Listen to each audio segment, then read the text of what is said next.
২০০৭ সালের জুলাইয়ে বাংলাদেশের জার্সিতে অভিষেক হয়েছিল মাহমুদুল্লাহ রিয়াদের। এরপর পেরিয়ে গেছে দীর্ঘ ১৮টি বছর। এবার দীর্ঘ এই পথ চলার ইতি টানলেন এই অভিজ্ঞ ক্রিকেটার। আন্তর্জাতিক ক্রিকেট থেকে অবসরের ঘোষণা দিয়েছেন সাইলেন্ট কিলার। গতকাল সামাজিক যোগাযোগ মাধ্যম ফেসবুকে নিজের ভেরিফাইড পেজে জাতীয় দল থেকে সরে দাঁড়ানোর সিদ্ধান্ত জানিয়েছেন মাহমুদুল্লাহ।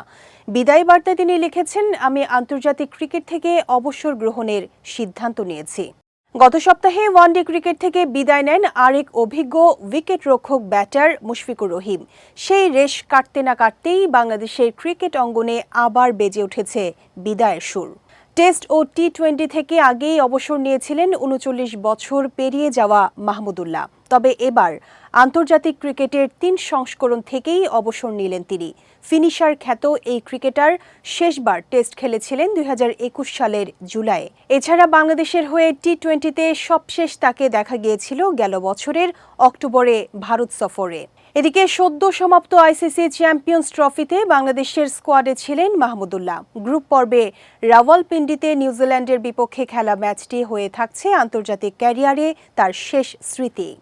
৫০টি টেস্টে ৩৩.৪৯ গড়ে মাহমুদুল্লাহর রান ২,৯১৪। ৫টি সেঞ্চুরির সঙ্গে ১৬টি 50 রয়েছে তার। ক্রিকেটের সবচেয়ে কুলীন সংস্করণে ৪৫.৫৩ গড়ে তিনি উইকেট নিয়েছেন ৪৩টি। এছাড়া ২৩৯টি ওয়ানডেতে ব্যাট হাতে ৩৬.৪৬ গড়ে ৫,৬৮৯ রান করেছেন মাহমুদুল্লাহ।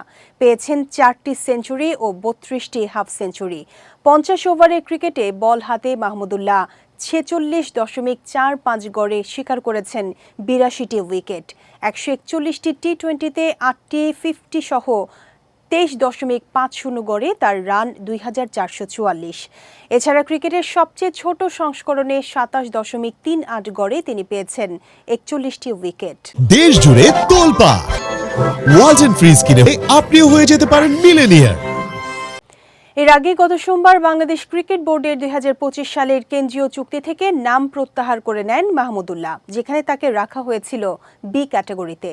তখন থেকেই গুঞ্জন ছিল ২২ গজ থেকে বিদায় নিতে পারেন এই অভিজ্ঞ ক্রিকেটার।